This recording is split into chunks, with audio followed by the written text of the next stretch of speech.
weekend, and we'll just go starting with Bray Wyatt. This announcement was made on Saturday by WWE. And I would say, Wade, there was certainly a time when a release of that magnitude, I think, would just be stunning to people. I don't know if that's the case anymore. I think after somebody like a Braun Strowman is released, I don't know, save for, your ultra top end guys that I don't think are going to be in that category. Bray Wyatt would still be in, to me, that Braun Strowman level. That it's a surprise, but it is also one that I don't think is as shocking after what we have seen this year, where cuts have been extreme as compared to years past, where they had really dialed back on the annual releases that have not been happening. I would agree with that. But to me, what did make this one surprising more so than Braun Strowman is the fact that, from what we hear, Bray Wyatt is a tremendous merchandise seller. Certainly. And that alone tells you that he provides incredible value to this company that you would assume would be somewhat untouchable. But, the reason that we are hearing, of course, is budget cuts, right? But do you think that's the whole story? I think when people hear budget cuts, the automatic assumption is to just laugh it off. And of course, if you're looking at it from the perspective of profit versus loss, of course it's laughable for this company that is going to make record profits this year and has, revenues that you would be just in awe of a decade ago.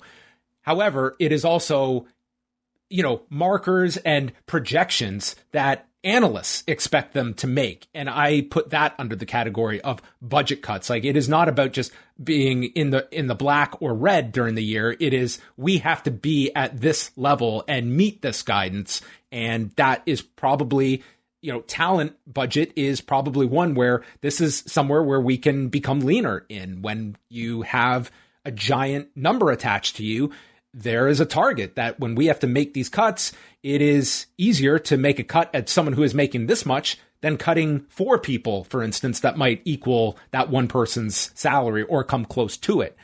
The merchandise, that's a huge component to the Bray Wyatt character, that he was a big merchandise mover. That was a huge point in his favor. And this character's, which was one that I would say polarizing at best, was this character. And I'm kind of two minds. I always, I think, have an appreciation for those talents that you can see are ones that are not just, I'm going to show up and do what is told of me and I'm paid to go out and do as I'm told. The ones that really take a grasp on their careers and have a lot of that input and have that care, I always tend to bet on those people that they're going to be successful in different places. I have no doubt that Bray Wyatt was and is a very creative individual. And he was kind of touted as like this success story, someone that had, as Husky Harris was a failed character that reinvented himself in that NXT system and was a spotlight on NXT of, look at this act that we have cultivated in the Wyatt family. And then he did it again with this Fiend character that I think had much more pushback towards it. And until he speaks openly about it, I don't think we're going to know about the creative push and pull that he had versus, it's not like this guy was given free reign that, here's your Fiend character, you tell us what you're doing. This is always going to be a compromise at the very least of that you're working in concert with creative and ultimately Vince McMahon. Was this the vision that Bray Wyatt had with this Fiend that we saw? And kind of a lot of the elements of the character that lost a lot of people, hurt a lot of baby faces. And it was, it was a character to me that I could appreciate people that got into it. But to me, it was a character that did more damage on the program than positive. Well, I'm personally really interested to see what he does outside of the system, because I am of the belief that he is a brilliant mind in professional wrestling and somebody who, is able to usher in completely different foreign ideas that, yeah, perhaps we should be honest and say don't always work. But I also feel like outside of the system is where he will be able to find a solution to perhaps, making some of these things fit better into a wrestling context, maybe working with other creatives, it might be a way for him to perhaps tailor some of these wild ideas into something that's a lot more palatable for a wrestling audience. We don't know whose idea it was to put a red light on throughout the entire thing. We don't know whose idea it was to, I don't know, Get lit on fire. set him on fire, or to have Alexa drip goo down her face as the end of a match. There are a million terrible things that have happened as a part of the the Fiend character's run. But, we don't exactly know what is going to be attributed to this man himself. I'm of the belief that a lot of the brilliance comes from him. I would like to believe that maybe some of the stuff that was not all that great, came from somewhere else. And you know what? This will be a true test. What's unfortunate is that we will no longer be able to see this Fiend character. It is, from what we would assume, the IP of the WWE's. At the same time, when you're talking about somebody this creative, I don't think they'll have any shortage of, being able to create something brand new and maybe much more exciting, wherever this person works later on. I'm personally really interested to see the type of thought and the type of care put into a story or a segment or a vignette that we saw from this guy in the Firefly Funhouse at WrestleMania against John Cena, which to this day is one of my favorite things I've seen in professional wrestling. Didn't always hit that, and even that segment did not hit for many, many people, but for me, it hit really hard. I want to see him reach that level of magic again. It just depends which company he could work with right now, because AEW is certainly bloated. You could say they have people coming in that, deserve a whole lot of airtime. They have people on the roster that aren't getting enough airtime. Can they use a Bray Wyatt? And that's one way where the second they announce Bray Wyatt, there's going to be a lot of resistance to that announcement, because the automatic assumption will be taking a lot of the fantastical elements that I think turned a lot of people off in WWE. And that's what this character represents. So it's very tough, because in many ways that character was perfect for WWE, and it's a much tougher fit in other places. So I think it's going to be forced to go through adaption, and we're going to see. I certainly look at this guy as someone that is, I think he can provide a lot of interesting developments, and he's going to get that opportunity should he pursue it. And it's just a question of where and what is the appetite going to be, because AEW is going to be the first one everyone is going to assume, whether they want to go in that direction or not. They have a lot going on. So I don't know where a Bray Wyatt would necessarily fit on their priorities. They have a lot going on, and I think there's something to, the argument that they are taking too many of WWE's, releases. And do they want that? Do they want that reputation? I personally feel like everybody who goes through those doors will probably reinvent themselves in some way that we won't really think about that. But if not AEW, where else could you see Bray Wyatt ending up? And let's be honest, who can afford him right now if it is like a high salary that perhaps is the reason for this budgetary cut? Could you just imagine Bryan Danielson on this whirlwind tour in AEW, and then all of a sudden the Fiend pops up from behind him and he sees him? Oh, shit. Who? Bryan Danielson. Oh, Bryan Danielson. Seeing the Fiend. He grows his hair out this whole time, and then the Fiend comes out, takes his hair off. Can you imagine the Fiend in the G1? There's your new KOPW champion, the Fiend. Nothing surprises me in wrestling. Very little surprises me, including Ric Flair. This is the next one. Wrestling Inc. was the first to report this, that Ric Flair had apparently requested and was granted his release. Fightful adding that Flair, flat out called up Vince McMahon. He was, unhappy with certain aspects, wanted his release. He got his release. The company has not put out any statement about Ric Flair, but I think that's a really interesting one of Ric Flair, 72 years old, that figured, you know what, I'll be happy elsewhere. You hear that type of talk from perhaps people, in their 30s, perhaps, people maybe even a little bit older than that who feel like they have a lot more to give to this industry. You wouldn't expect that from a 70-year-old man who, has definitely wrestled his last match, but clearly Ric Flair is a different person, and he perhaps can command a lot more storyline attention, and maybe even At this point, is money that important to him? I know the man No, has gone through many divorces. I should never say with Ric Flair, money is not important. That's always, I think, going to be considered for sure. But I think also, like, this is more so, I think this guy wants to have fun in his career. And believe me, had this happened at a different time point, and maybe they could still do it, dude, Andrade's new frontman, Ric Flair. They could still do it. Of course they can. They could still do it. The thing that I think really just underscores this whole current is that when this news came out today, there were all of these ideas. It's like, my God, AEW. And this is spearheaded by Tony Khan, who is like this admitted super fan. He could assemble the Four Horsemen. And there's nothing stopping him from doing that, of just fun stuff to do. And it's all these things that you could have done with... Who's the fourth? No, I'm saying like he could reunite the original Horsemen he's got. Who would you? Are you saying Oli? Like, who's? So I'm not including Oli. Oli will probably never see the Dynamite. But I mean, you've got Arn, you've got Tully. JJ's been on the show. Like, you could do some really cool segment with those two, and then you could weave Ric Flair into so many different areas. I think for a whole generation, they have seen Ric Flair handcuffed on these promos where he's barely allowed to talk. And I guarantee if you let this guy go out, he's still going to be better than 75% of the guys out there.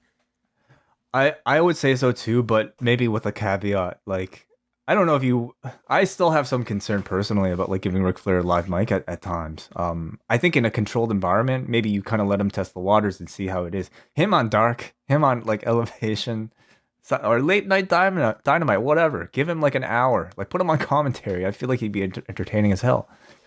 But I feel like there's probably still a level of control. But you know what? You're right. Like, if you're Ric Flair and you lived through that god awful Lacey Evans storyline that we all had to sit through, I mean, how could you? And he was open about his disdain for that. I mean, I included the quotes, like when he talked to Ariel Helwani. I mean, that was one where he was not, and Ric Flair has not traditionally bit his tongue when it comes to stuff like that. Like, he was not happy with that. And, it's like I really believe, like, if you're a performer and you're seeing Dynamite right now, it's got to get your creative juices flowing. It just seems like it's so much fun there. It's not all of these restrictions. And what do I want out of this? And I think like that's a really appealing part. And I honestly, I could not see, if Ric Flair is going to work with any company, I don't see anyone else but AEW unless there's just some ridiculous money offer that comes his way. But it just seems like a hand in a glove for Ric Flair to spend his remaining years on television on AEW. And I think Tony Khan would do cartwheels to make Ric Flair part of AEW. I think so too. Again, we talk about how much airtime you can have. And granted, it's Ric Flair. Perhaps you make an exception for him. Like, yeah, sorry, Luchasaurus. Like, we can't make time for you this week. It's Ric Flair with Luchasaurus. That scene would be quite the thing, yeah. The possibilities, I do truly feel like, yeah, Ric Flair in that system will be of great service to an up-and-comer. Like, an MJF Ric Flair segment, like, would be crazy. Just think about the possibilities. As long as the focus is put on the new generation, as long as you continue to make those guys your spotlight, your main event, and the attraction and the things that you can rely on for the years to come, not at the expense of putting a Ric Flair in a main event, for instance. No one's talking about that. But like, look though, like, let's give credit to the track record though. And I'm not even talking about like the utilization of an Arn Anderson or a Tully Blanchard, but what's Sting's primary focus been? It's been to make Darby the star. Christian Cage with Jungle Boy. Like, they have, and I think in both those cases, the younger stars have benefited from that association where Sting does not overshadow Darby and Christian does not overshadow Jungle Boy. I think that like that has, I think, always been their usage. I mean, they're trying to a lesser degree with Matt Hardy. I don't think that one has worked as well, but that's still the thinking. I don't think they're looking at, bringing in Ric Flair. I mean, it's like he would only be used, I think, for, fun segments, and just there's so many ideas when you think about it when the handcuffs are off. And what fantasy ideas have existed for Ric Flair over the last 5 years? There are so many, John. But at the same time, like, where do you draw the limit if you're Tony Khan? Like, there are going to be more releases from the WWE. do you consider everyone? I'm not talking about Ric Flair being a weekly character either, but I see him being part of that, bringing him in, and he is associated with AEW. There's a lot of great value to a Ric Flair. I still feel today. Personally, I want to see Ric Flair do the tour of the entire independent scene. Not just the independent, but the entire world outside of wrestling. Every company is working with each other right now. I want to see Flair turn up in Impact. I want to see him turn up in NWA. I want to see him turn up in Game Changer. Game Changer, amazing. Nick Gage, Ric Flair, Deathmatch, amazing. Yes, I want to see him make the rounds. Because like on the indie scene is where, man, you might see some of the best Flair. But anyway, it's fun. It's fun, and jump in the pool, Rick. Okay, or last one. Take a suplex to the pool. I mean, we know he can take a vertical into a swimming pool. That's been established. Mm-hmm. Last one here, again from Wrestling Inc., who were the first to report that Adam Cole's contract with WWE actually expired last month around the Great American Bash, and he agreed to an extension through SummerSlam weekend, which has TakeOver on the Sunday night. And I mean, this is going to be an incredibly interesting case of someone that has now been there for 4 years and has done everything there is to do in NXT. I would say that NXT does not feel like a brand that is continuing to grow. It does feel like it's sort of hit it has hit a ceiling in terms of its growth, and you as the viewer looking at it as not the priority it once was. I don't know. Like, if I'm Adam Cole, there is a lot of arguments to leaving, and that you have done. Are you looking at continuing your tour of duty of NXT in the same role where you'll be a top guy? Main roster has, I don't know if I'm dying to do that at the moment, and it's a pretty exciting scene outside of there. So I think you look at Adam Cole. I mean, I would certainly be looking at AEW. Where do I want my career to be going? Let's just say it, John. Every single person, the obvious one, but every single person we've talked about is AEW. But this is the bigger question. What is the argument to stay? No, none. I mean, okay, isn't that a pretty damning assessment? Totally, absolutely. This is the biggest company in the world. He didn't even make it to the main roster, and that's almost a positive at this point for him. Completely. Yeah. I would say it's almost guaranteed purgatory for if they treat Keith Lee, a guy the size and the agility of a Keith Lee, if they treat Keith Lee like that, what chance does Adam Cole have? The only chance he has if he gets on if he jobs for like maybe a year straight, and then the fans cheer for him so much that you end up like taking over the crowd. And now these days, who knows if that can even happen? And somehow he gets pushed, and that's probably like a 5-year process, and not even guaranteed. But if you're Adam Cole, like you have this other thing in AEW right now, where your girlfriend is working, that would probably book you really well, and it exists as tremendous leverage to take you away from whatever contract you're currently under. Because NXT, sad to say, it doesn't feel like there's that much of a future for him. He has done so much already. Like, he's recycling programs right now, and that really seems to be the most logical move. But again, we talk about AEW and whether or not they have of the 3 names, John. Who would you take that we just discussed? I mean, Adam Cole would be it's totally different comparing Adam Cole to Ric Flair and the value that they bring. I think there's great value in both. I think Bray Wyatt is more of a wild card. It could work. Like, he could be totally reinvented and comes in and it's totally different than before. But if you're looking for the sure thing of someone that would seamlessly come in, the guy's 32 years old. He just turned 32. I mean, if you're Adam Cole, and even if you have aspirations of making it to the top of WWE, you leave and go for 4 years to AEW, dude, you're going to be 36. You can come back and you could be in WWE for years after that as a headliner. You'll be more valuable if you go to AEW and you know where you're going to stand there. It would be to his benefit versus now where I think it's almost like you have painted yourself into a corner by being in NXT for so long. When they're bringing these guys up to look at dark matches and who they're bringing up, they're not bringing up Gargano. They're not bringing up O'Reilly, and they're not bringing up Adam Cole. Like, I don't think like he is the guy that jumps out at them because he's been under their nose for 4 years. He hasn't gotten great overnight. He's been close to the level he was on day one, and that was 2017. Yeah, I mean, a big part of this, and maybe the timing is really just terrible for them, but, you know, if his contract had run out while NXT was, like, while they were doing that Survivor Series, while they were making the big push for NXT to grow beyond what NXT was into perhaps a bona fide third brand up to the level of a Raw and SmackDown, I feel like you'd have a very different opinion. But you're talking about an NXT right now that is pretty much like, you know, being relegated to back to complete developmental in the WWE system. And that's probably not a great place for a guy who's already hit his ceiling in that promotion to be. So, you know, he also loves working with Triple H and Shawn, though. I imagine, you know, that would sort of be a personal decision that would probably be kind of difficult for him. And I'm sure Shawn and Hunter are doing everything they can to try to promise him the world, but ultimately, you know, they can only do so much. Final things here. New Japan has announced their shows from August